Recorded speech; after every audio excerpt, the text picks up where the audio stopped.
जय Hind. Importance of biodiversity के बारे में बातचीत हमने इससे पिछले सेशन में खत्म कर दी थी। आज के सेशन में हम पढ़ेंगे लॉस ऑफ बायोडाइवर्सिटी के बारे में। बायोडाइवर्सिटी के लॉस की कहानी क्या है, उस सब के बारे में आज हम पढ़ेंगे, बातचीत करेंगे। देखो, शुरू करते हैं। इतना हमें ऑलरेडी समझ में आता है कि जैसे जैसे ह्यूमन पॉपुलेशन में ग्रोथ देखने को मिल रही है, जैसे जैसे ये जो ह्यूमन पॉपुलेशन है ये इंक्रीज हो रही है, वैसे वैसे ये जो rate of consumption of natural resources है इसमें भी इंक्रीज देखने को मिल रहा है। और बड़ा डायरेक्ट सा लिंक है, जैसे जैसे ह्यूमन पॉपुलेशन इंक्रीज हो रही है वैसे वैसे ये जो नेचुरल रिसोर्सेज की डिमांड है ये भी इंक्रीज हो रही है, वैसे वैसे हमारी जो नीड्स हैं वो भी बढ़ती जा रही हैं। और इन नीड्स को फुलफिल करने के लिए लार्ज स्केल पे फॉरेस्ट काटे जा रहे हैं। इन नीड्स को फुलफिल करने के लिए लार्ज स्केल पे रिसोर्सेज को एक्सट्रैक्ट किया जा रहा है। इन नीड्स को फुलफिल करने के लिए ये जो रिसोर्सेज हैं इनको ओवर एक्सप्लॉइट, इनको ओवर यूज किया जा रहा है। और अब खुद ही सोच के देखो, जब लार्ज स्केल पे फॉरेस्ट काटे जाएंगे, जब रिसोर्सेज को ओवर एक्सप्लॉइट, ओवर यूज किया जाएगा, तो अल्टीमेटली क्या देखने को मिलेगा? अल्टीमेटली लॉस ऑफ स्पीशीज देखने को मिलेगा, लॉस ऑफ हैबिटेशन देखने को मिलेगा। बेहद सिंपल, जैसे जैसे ये जो ह्यूमन पॉपुलेशन है ये इंक्रीज हो रही है, वैसे वैसे ये जो rate of consumption of natural resources है इसमें भी इंक्रीज देखने को मिल रहा है। और इसकी वजह से अल्टीमेटली लॉस ऑफ स्पीशीज देखने को मिलता है, लॉस ऑफ हैबिटेशन देखने को मिलता है। और मजे की बात क्या है, ट्रॉपिकल रीजन्स जहां पे हाईएस्ट बायोडाइवर्सिटी देखने को मिलती है, ये जो ट्रॉपिकल रीजन्स हैं ये सिर्फ और सिर्फ दुनिया भर का 1/4 ऑफ द एरिया ऑक्यूपाई करते हैं। Tropical regions occupy only about 1/4 of the total area of the world. लेकिन इस 1/4 ऑफ द टोटल एरिया में दुनिया भर की लगभग 3/4 ऑफ द पॉपुलेशन रिजाइड करती है। सोच के देखो, सिर्फ और सिर्फ 1/4 ऑफ द टोटल एरिया में दुनिया भर की 3/4 ऑफ द पॉपुलेशन रिजाइड करती है। अब खुद ही सोच के देखो, इतनी लंबी चौड़ी पॉपुलेशन इतने कम एरिया में रह रही है। इस पॉपुलेशन की डिमांड्स ज्यादा होंगी या कम होंगी? डिमांड्स ज्यादा होंगी। इस पॉपुलेशन की नीड्स ज्यादा होंगी या कम होंगी? नीड्स ज्यादा होंगी। और इस लंबी चौड़ी पॉपुलेशन की नीड्स को फुलफिल करने के लिए ये जो ट्रॉपिकल रीजन्स हैं इनमें लार्ज स्केल पर डिफॉरेस्टेशन देखने को मिलता है। इन ट्रॉपिकल रीजन्स में रिसोर्सेज का ओवर एक्सप्लॉयटेशन देखने को मिलता है।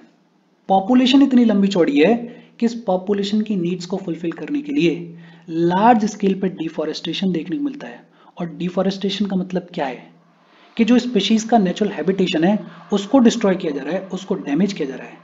लार्ज स्केल पर डिफॉरेस्टेशन देखने को मिलता है और रिसोर्सेज का ओवर एक्सप्लॉयटेशन देखने को मिलता है। अल्टीमेटली क्या होगा? अल्टीमेटली ये जो लंबी चौड़ी बायोडाइवर्सिटी है इसको नुकसान होगा। अल्टीमेटली क्या होगा? लॉस ऑफ स्पीशीज देखने को मिलेगा। अल्टीमेटली क्या होगा? लॉस ऑफ हैबिटेशन देखने को मिलेगा। अल्टीमेटली क्या होगा? ये जो पूरा का पूरा बायोस्फीयर है ये डिस्ट्रॉय हो जाएगा, ये खत्म हो जाएगा।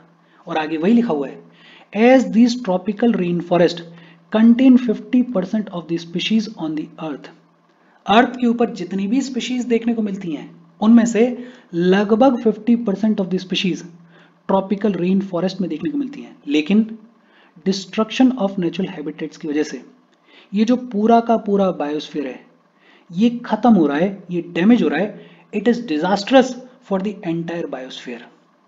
तो एक ये जो बायोडाइवर्सिटी का लॉस देखने को मिलता है इसके पीछे क्या रिस्पॉन्सिबल है? इसके पीछे ये जो ह्यूमन पॉपुलेशन है इसका over exploitation of the resources, इसका overuse of the resources, इस ह्यूमन पॉपुलेशन की नीड्स को फुलफिल करने के लिए ये जो लार्ज स्केल पर डिफॉरेस्टेशन देखने को मिल रहा है, ये सारी चीजें रिस्पॉन्सिबल हैं for this loss of biodiversity. लेकिन ह्यूमन पॉपुलेशन के अलावा भी कई सारे फैक्टर्स हैं जो कि इस लॉस ऑफ द बायोडाइवर्सिटी के लिए रिस्पॉन्सिबल हैं। जैसे दूसरा फैक्टर है नेचुरल कैलेमिटीज।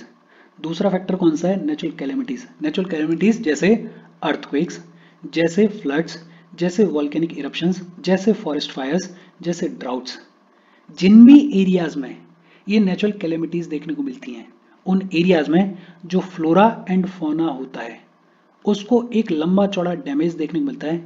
उन एरियाज में जो बायोडाइवर्सिटी होती है वो डिस्ट्रॉय हो जाती है। तो नेचुरल कैलेमिटीज जो हैं वो भी रिस्पॉन्सिबल हैं for this loss of biodiversity.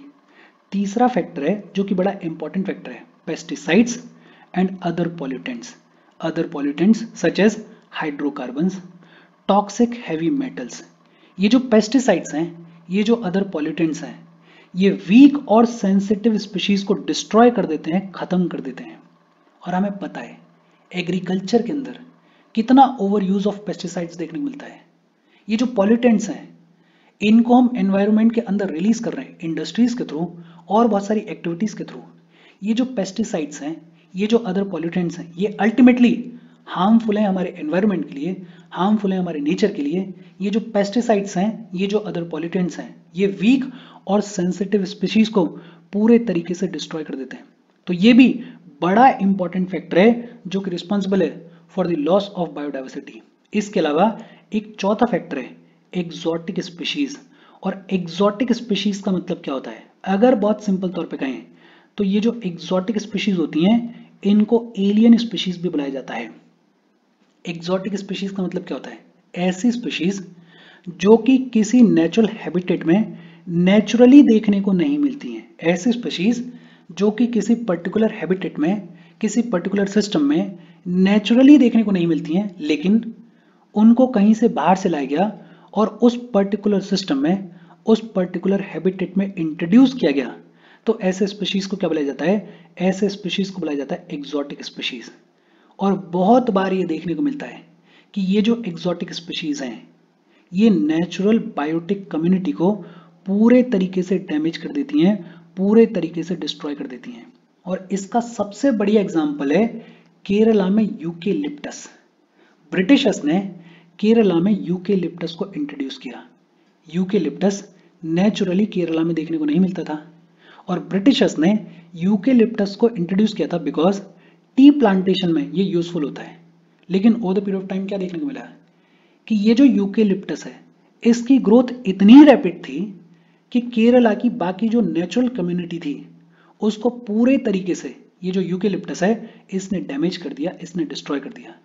तो ये जो एक्सोटिक स्पीशीज हैं ये भी रिस्पॉन्सिबल होती हैं for the loss of biodiversity. हालांकि ये जो एक्सोटिक स्पीशीज होती हैं ये हमेशा लॉस ऑफ बायोडाइवर्सिटी के लिए रिस्पॉन्सिबल नहीं होती हैं, लेकिन हाँ बहुत बार ऐसे इंस्टेंसेस देखने को मिले हैं जब ये एक्सोटिक स्पीशीज जो हैं इन्होंने भी बायोडाइवर्सिटी को डैमेज किया है, इन्होंने भी बायोडाइवर्सिटी को नुकसान पहुंचाया है।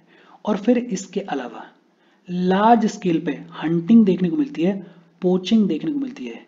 जो यूजफुल एनिमल्स होते हैं जैसे टाइगर्स हैं, जैसे एलिफेंट्स हैं, जैसे राइनोसोरस हैं, जैसे क्रोकोडाइल्स हैं, जैसे अदर बर्ड्स हैं जिनकी ट्रेड में वैल्यू होती है, ऐसे एनिमल्स को, ऐसे स्पीशीज को हंट किया जाता है, पोच किया जाता है और इसकी वजह से भी बहुत सारे एनिमल्स जो हैं वो एंडेंजर्ड कैटेगरी में चले जाते हैं। तो अगर बहुत सिंपल तौर पे बात करें, ये जो लॉस ऑफ बायोडाइवर्सिटी है इसके लिए एक जो प्राइमरी फैक्टर है वो है ह्यूमन बींग्स का रिसोर्सेज को ओवर एक्सप्लॉइट करना, ओवर यूज करना, डिफॉरेस्टेशन। इन सभी चीजों की वजह से एक सिग्निफिकेंट लॉस ऑफ बायोडाइवर्सिटी देखने को मिलता है। इसके अलावा नेचुरल कैलेमिटीज की वजह से भी जो फ्लोरा एंड फौना है उसको नुकसान होता है। पेस्टिसाइड्स एंड अदर पॉल्यूटेंट्स ये भी बड़ा सिग्निफिकेंट रोल प्ले करते हैं in the loss of biodiversity. चौथा, एक्सोटिक स्पीशीज। एक्सोटिक स्पीशीज भी बहुत बार ऐसा देखने को मिलता है कि जो नेचुरल बायोटिक कम्युनिटी होती है उसको पूरे तरीके से डैमेज कर देती है। और पांचवा, hunting and poaching of the animals of the species, इसकी वजह से भी जो बायोडाइवर्सिटी होती है उसको नुकसान पहुंचता है। बेहद सिंपल और इजी सी बातचीत है। होपफुली आपको चीजें समझ में आई होंगी। हम आगे बढ़ें उससे पहले वीडियो पर लाइक के बटन को दबा दो। लाइक दबाना जरूरी है बिकॉज यूट्यूब ऐसे ही फंक्शन करता है, जब आप वीडियो पर लाइक के बटन को दबाते हो तो यूट्यूब वीडियो को कंसिडर करता है और थोड़ा सा पुश कर देता है। तो लाइक का बटन दबा दो, शेयर कर दो अपने सोशल मीडिया हैंडल्स पर, व्हाट्सएप वगैरह पे अपने फ्रेंड्स को। जो भी लोग इसमें इंटरेस्टेड है, इससे रिलेटेड पढ़ाई कर रहे हैं, उनको शेयर कर दो। अगर चैनल को सब्सक्राइब नहीं किया तो फॉर श्योर चैनल को सब्सक्राइब कर लो। और अगर आप केपेबल हो हेल्प करना चाहते हो तो आप हमें हेल्प कर सकते हो by clicking on the join button, या फिर आप कंट्रीब्यूट कर सकते हो QR कोड को स्कैन करके। अच्छा, हमें ये तो समझ में आ गया कि ये जो लॉस ऑफ बायोडाइवर्सिटी है इसके पीछे कौन कौन से फैक्टर्स रिस्पॉन्सिबल हैं। अब बात आती है, एक इंटरनेशनल ऑर्गेनाइजेशन है, बेहद इंपॉर्टेंट ऑर्गेनाइजेशन है IUCN। IUCN की फुल फॉर्म क्या है? International union of conservation of nature and natural resources. ये जो IUCN है इसका काम क्या है? ये जितने भी threatened species of plants and animals हैं उनको 3 कैटेगरीज में डिवाइड करके देखती है और इनको डिवाइड क्यों किया जाता है? इनको डिवाइड किया जाता है for the purpose of their conservation, कि ये जो स्पीशीज हैं जिनको IUCN क्लासिफाई कर रहा है, इनको प्रोटेक्ट करने की जरूरत है, इनको कंजर्व करने की जरूरत है। ये जो IUCN की लिस्ट है ये बताती है कि किस स्पीशीज को कितना खतरा है। ये जो IUCN की लिस्ट है of the threatened species of plants and animals, इसमें प्लांट्स एंड एनिमल्स को 3 कैटेगरीज में डिवाइड करके देखा जाता है। कौन कौन सी 3 कैटेगरीज हैं? एक होती है एंडेंजर्ड स्पीशीज, नाम से ही क्लियर है। एंडेंजर्ड स्पीशीज का मतलब क्या है? ऐसी स्पीशीज जिनके ऊपर एक्सटिंक्शन का खतरा है, जिनके ऊपर एक्सटिंक्ट होने का खतरा है, उनको रखा जाता है एंडेंजर्ड स्पीशीज की कैटेगरी में। ऐसी स्पीशीज जिनकी पॉपुलेशन ना के बराबर रह गई है, जिनकी पॉपुलेशन बेहद कम हो गई है, और अगर इन स्पीशीज को अब प्रोटेक्ट नहीं किया गया तो नियर फ्यूचर में एक ऐसा टाइम आ जाएगा जब ये स्पीशीज अर्थ के ऊपर देखने को मिलेंगी ही नहीं। ऐसे स्पीशीज को रखा जाता है एंडेंजर्ड स्पीशीज की कैटेगरी में। The species which are in danger of extinction are kept in this list. और IUCN जो है वो एंडेंजर्ड स्पीशीज की लिस्ट को पब्लिश करती है world wide in the name of red list of threatened species. Red list of threatened species के अंदर IUCN जो है वो बात करता है एंडेंजर्ड स्पीशीज के बारे में। For example red panda, red panda जो है वो एंडेंजर्ड स्पीशीज है।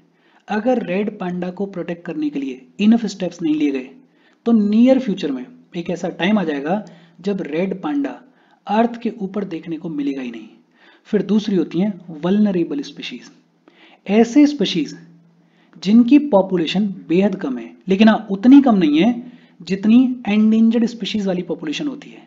लेकिन हाँ ये जो स्पीशीज हैं इनकी पॉपुलेशन बेहद कम है और इनके ऊपर खतरा है नियर फ्यूचर में एक्सटिंक्शन का। इमीडिएट खतरा नहीं है, लेकिन हाँ इनकी पॉपुलेशन उतनी भी ज्यादा नहीं है कि इनको ऐसे ही छोड़ दिया जाए।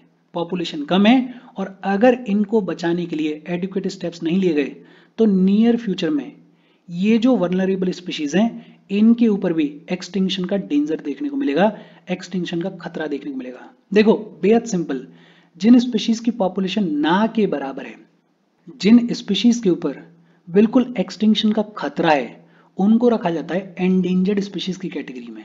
और ऐसे स्पीशीज जिनकी पॉपुलेशन कम है लेकिन अभी इमीडिएट खतरा नहीं है, लेकिन हाँ अगर इनको बचाने के लिए इमीडिएट स्टेप्स नहीं लिए गए, इनको प्रिजर्व करने के लिए अगर इमीडिएट स्टेप्स नहीं लिए गए तो नियर फ्यूचर में इनके ऊपर एक्सटिंक्शन का खतरा देखने को मिलेगा। ऐसे स्पीशीज को रखा जाता है वल्नरेबल स्पीशीज की कैटेगरी में। और लास्ट है रेयर स्पीशीज। ऐसे स्पीशीज जिनकी पॉपुलेशन दुनिया में इन जनरल कम है, ऐसे स्पीशीज जिनकी पॉपुलेशन दुनिया भर में इन जनरल कम है, और ये जो स्पीशीज हैं ये लिमिटेड एरियाज में ही देखने को मिलती हैं, पूरे दुनिया में देखने को नहीं मिलेंगी, लंबे चौड़े एरिया में देखने को नहीं मिलेंगी, लिमिटेड एरियाज में ही देखने को मिलती हैं। और अगर वाइडर एरिया में भी देखने को मिलेंगी तो ये बहुत ही थिनली स्कैटर्ड होंगी, इनकी पॉपुलेशन बेहद कम होगी। उन स्पीशीज को रखा जाता है रेयर स्पीशीज की कैटेगरी में। बेहद सिंपल, एंडेंजर्ड स्पीशीज वो स्पीशीज जिनके ऊपर इमीडिएटली खतरा है डेंजर ऑफ एक्सटिंक्शन का। वल्नरेबल स्पीशीज ऐसे स्पीशीज जिनकी पॉपुलेशन कम है और अगर इनको बचाने के लिए अब स्टेप्स नहीं लिए गए तो बहुत जल्दी इनके ऊपर भी एक्सटिंक्शन का खतरा आ जाएगा। और रेयर स्पीशीज ऐसे स्पीशीज जिनकी पॉपुलेशन इन जनरल दुनिया भर में कम है, उनको रखा जाता है रेयर स्पीशीज की कैटेगरी में। और इसके साथ आज की बातचीत हम हमारी खत्म कर रहे हैं। देखो बेहद सिंपल सा सेशन है, इसमें आपको एक तो ये याद रखना है कि लॉस ऑफ बायोडाइवर्सिटी के पीछे कौन कौन से फैक्टर्स रिस्पॉन्सिबल हैं, ये अपने आप में इंपॉर्टेंट टॉपिक है। दूसरा, ये जो IUCN का क्लासिफिकेशन है, इस क्लासिफिकेशन को भी दिमाग में रखना। कोई डाउट हो तो कमेंट करके पूछ लेना। Thank you very much.